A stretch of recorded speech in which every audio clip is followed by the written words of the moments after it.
Hello friends, कैसे हैं आप सब।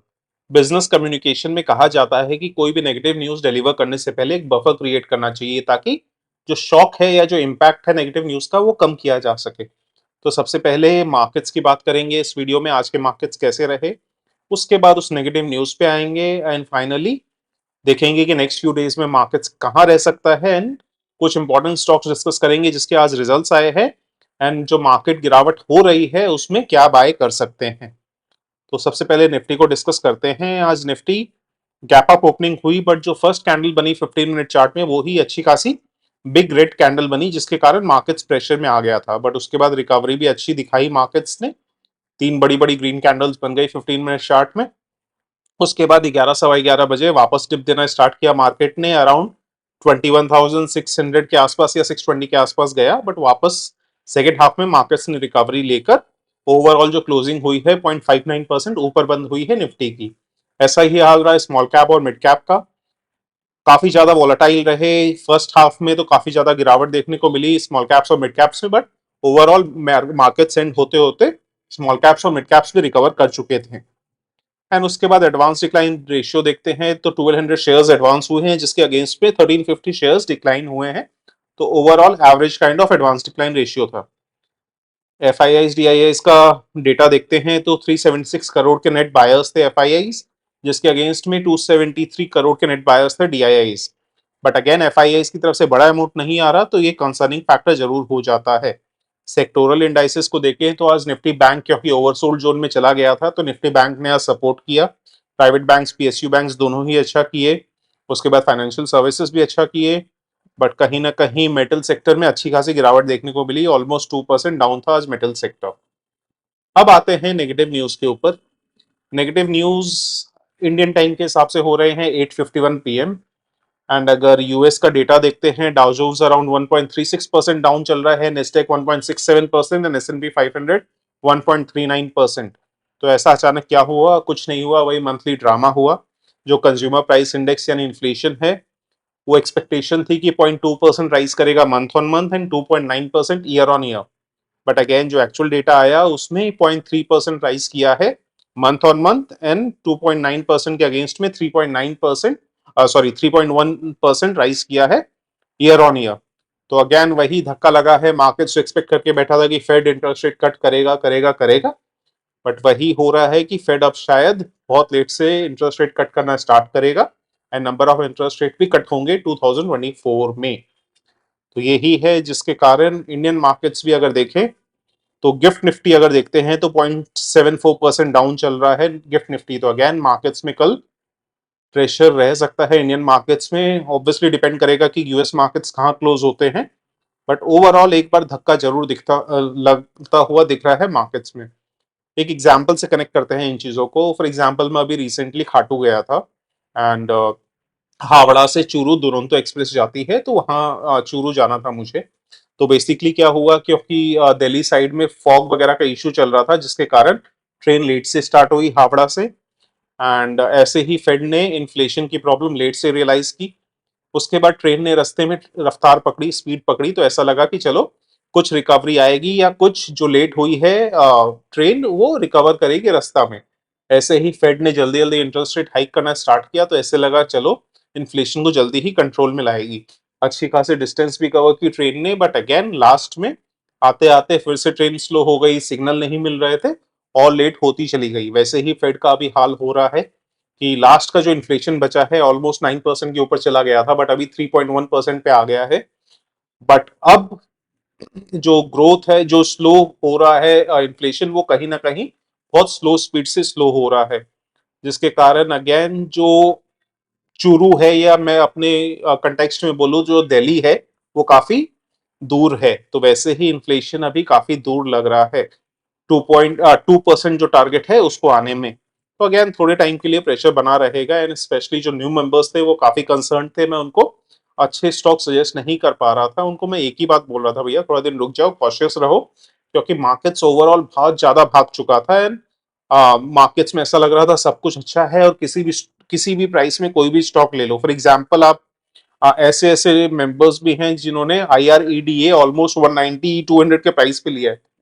जस्ट इमेजिन जब IRED ऑलमोस्ट 60-70 के आसपास लिस्टिंग हुई, 3 टाइम्स हो चुका, उसके बावजूद लोग IREDA ले रहे थे। सुजलॉन 50 के आसपास लिया एंड अभी हल्का फुल्का जब करेक्शन आया 10-20% का, तो अब ज्यादा कंसर्न हो रहे हैं। तो मैंने उनको बोला कि भाई आप ठीक है, IRE सुजलॉन की तो मैं बात नहीं करूंगा, बट IREDA लॉन्ग टर्म के लिए अच्छी कंपनी है, रिन्यूएबल्स फाइनेंस कंपनी है जिसमें टेलविंड्स भी हैं। बट अगेन जो प्राइस होता है वो बहुत इंपॉर्टेंट फैक्टर होता है। अच्छे से अच्छे स्टॉक को किसी भी प्राइस पे नहीं ले सकते। अब आपने उस एकदम उस प्राइस पे लिया है तो कहीं ना कहीं अब वेट एंड वॉच करना पड़ेगा।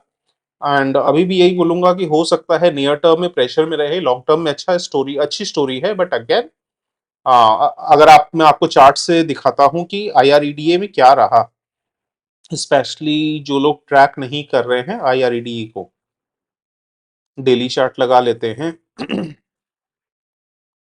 आप देखेंगे ऑलमोस्ट लाइक जो लिस्टिंग हुई थी वो यहाँ पे अराउंड 60 के आसपास हुई, अच्छा खासा 100 के आसपास चला गया था, कुछ दिन कंसोलिडेट किया, उसके बाद 100 से ऑलमोस्ट 200, तो विद इन 1 मंथ ये पहुंच चुका था। तो 212 के आसपास इसका हाई बना है। लास्ट 5 डेज से आई थिंक लोअर सर्किट लग रहा है, जो टोटली एक्सपेक्टेशन के अनुसार है, क्योंकि मैं ऐसे स्टॉक्स को नहीं छूता जो एटलीस्ट वेरी शॉर्ट टर्म में मैं 9 EMA यूज करता हूँ। 9 EMA से कहीं ज्यादा प्राइस ऊपर ट्रेड कर रहा है। और आप नीचे देखेंगे RSI, देखिए यहाँ पे कितना हैवी RSI हो चुका था।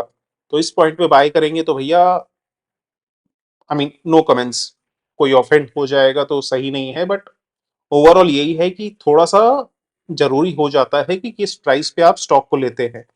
ऐसे ही एक स्टॉक है वॉरी रिन्यूएबल्स, ये मैं अराउंड 450 480 के आसपास से कवर कर रहा हूँ। तो ऑलमोस्ट ये last few weeks and months में ये ऑलमोस्ट 4000 क्रॉस हो चुका था।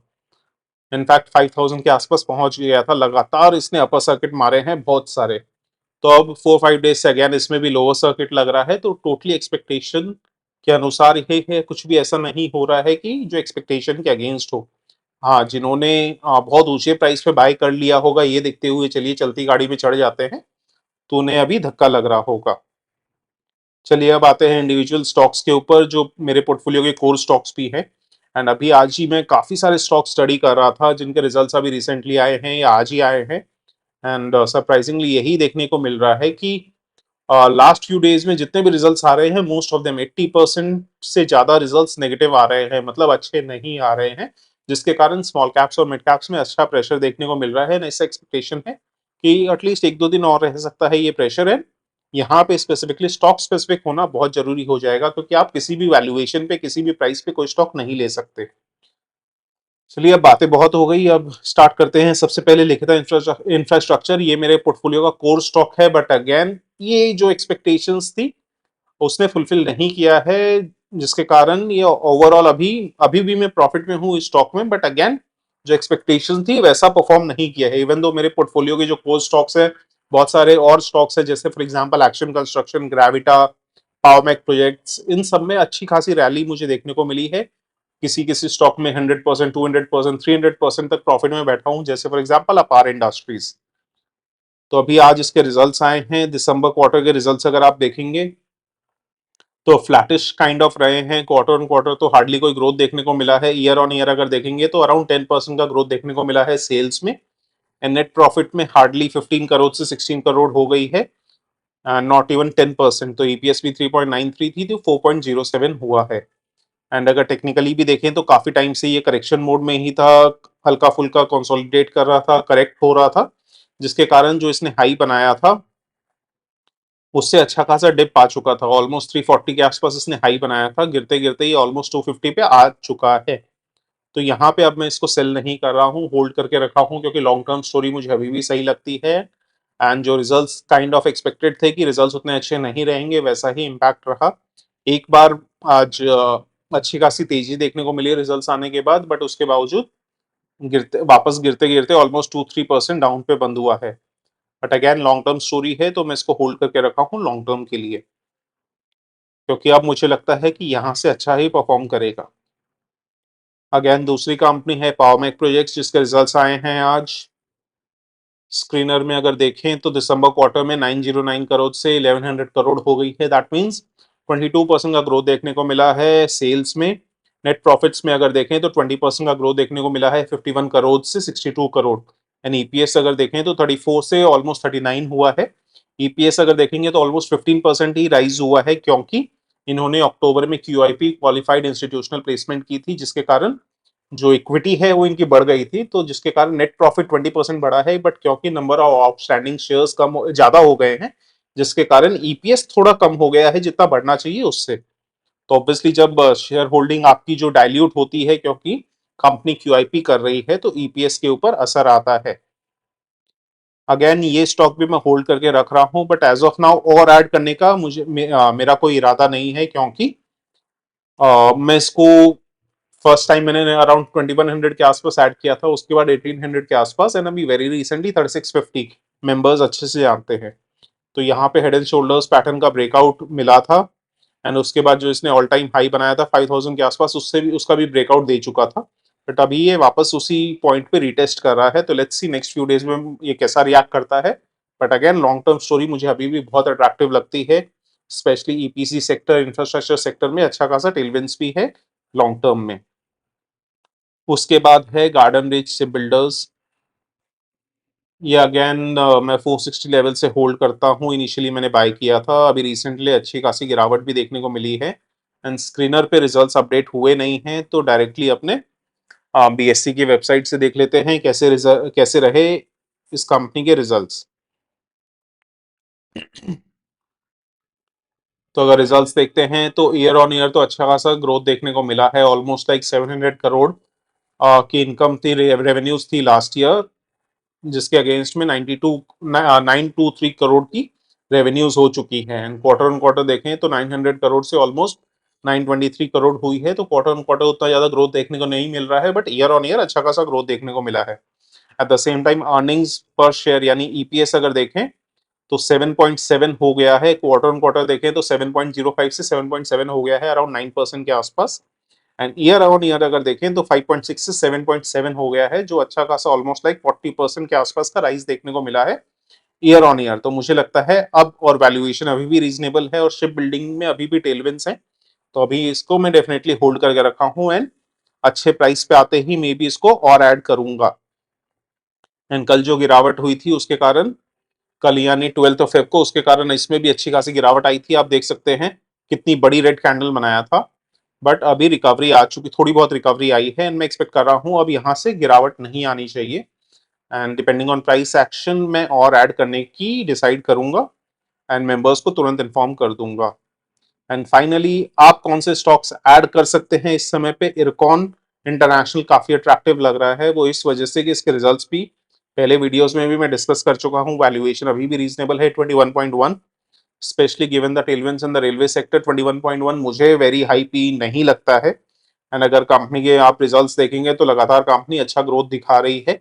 ईयर ऑन ईयर अगर आप देखेंगे तो सेल्स 2347 करोड़ से 2884 करोड़ हो चुकी थी, एंड 190 करोड़ से 245 करोड़ के नेट प्रॉफिट हुए थे, तो ऑलमोस्ट लाइक 30% का ग्रोथ देखने को मिल रहा है नेट प्रॉफिट एंड ईपीएस में, जो जिसके लिए मैं अराउंड 21 का पी देने के लिए वेरी कंफर्टेबल हूँ। एंड इरकॉन इंटरनेशनल भी अच्छा खासा गिर चुका है अपने ऑल टाइम हाई से, तो अगेन इस पे भी आप depending on price action by on dips करके चल सकते हैं फॉर द लॉन्गर टर्म। उसके बाद प्रीकॉल के भी काफी अच्छे रिजल्ट्स आए थे, स्पेशली इसलिए बहुत ज्यादा अच्छे हो जाते हैं क्योंकि बाकी कंपनीज के रिजल्ट्स उतने अच्छे नहीं आ रहे हैं। एंड प्रीकॉल के अगर आप रिजल्ट्स देखेंगे, मैं पहले भी डिस्कस कर चुका हूँ, ईयर ऑन ईयर अगर आप देखेंगे तो 474 करोड़ से 573 करोड़ हो गई थी सेल्स, नेट प्रॉफिट 27 से 34 करोड़ हो चुका था। तो अगेन सबसे इंपॉर्टेंट है ये चीज समझना कि ये क्वार्टर काफी ज्यादा टफ रहा है कंपनीज के लिए, उसके बावजूद जो कंपनीज कंसिस्टेंटली अपनी रेवेन्यूज एंड प्रॉफिट्स ग्रो कर रहे हैं, उन कंपनी के ऊपर स्पेशल फोकस रहना चाहिए आप लोगों का। एंड अगर आप देखेंगे तो यहाँ इसने ब्रेकआउट दिया था, जो मेंबर्स के साथ डिस्कस हुआ था, यहाँ इसने ब्रेकआउट दिया था, उसके बाद रिटेस्ट किया काफी टाइम, एंड उसके बाद अच्छी खासी रैली दी इसने। तो अभी अगेन आप बाय ऑन डिप्स इसमें लगा सकते हैं, बट इंपॉर्टेंट डिस्क्लेमर कि ये मेरे पोर्टफोलियो में ऑलरेडी है अराउंड 319 के आसपास से। एंड सबसे इंपॉर्टेंट कि जो भी स्टडी करनी है आपको खुद करनी है, उसके बाद डिसाइड करना है, मेरे या किसी भी कहने पर कोई भी स्टॉक आपको बाय या सेल नहीं करना चाहिए। उसके बाद अडानी पोर्ट्स, ये अगेन फेनोमिनल रिजल्ट्स डिलीवर कर रही है। One of the very few companies है अडानी ग्रुप की जो मैंने स्टडी की है, वैल्यूएशन 31 के आसपास है, लार्जेस्ट पोर्ट कंपनी है इंडिया में। एंड अगर आप इसके रिजल्ट्स देखेंगे दिसंबर क्वार्टर के तो फिनोमिनल रहे थे। 4800 करोड़ के आसपास सेल्स थी दिसंबर 2022 में, जिसके अगेंस्ट में ऑलमोस्ट लाइक 6900 करोड़ की सेल्स हो चुकी थी दिसंबर क्वार्टर 2023 में।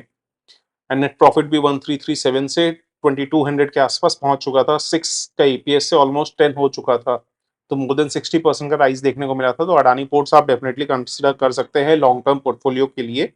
एंड इसमें आप देखेंगे कि अभी भी वीकनेस देखने को नहीं मिल रही है। मार्केट्स में गिरावट हो रही थी बट ये शेयर 9 ईएमए के ऊपर ट्रेड कर रहा था एंड आज ऑलमोस्ट ये 15 ईएमए पे गया। लास्ट वाली ग्रीन कैंडल देखेंगे बट अगेन इसमें रिकवरी आ चुकी थी। तो अडानी पोर्ट्स आप डेफिनेटली कंसिडर कर सकते हैं लॉन्ग टर्म के लिए। चलिए इसी बात पे वीडियो यहीं एंड करते हैं, मिलते हैं नेक्स्ट वीडियो में। Thank you so much for watching.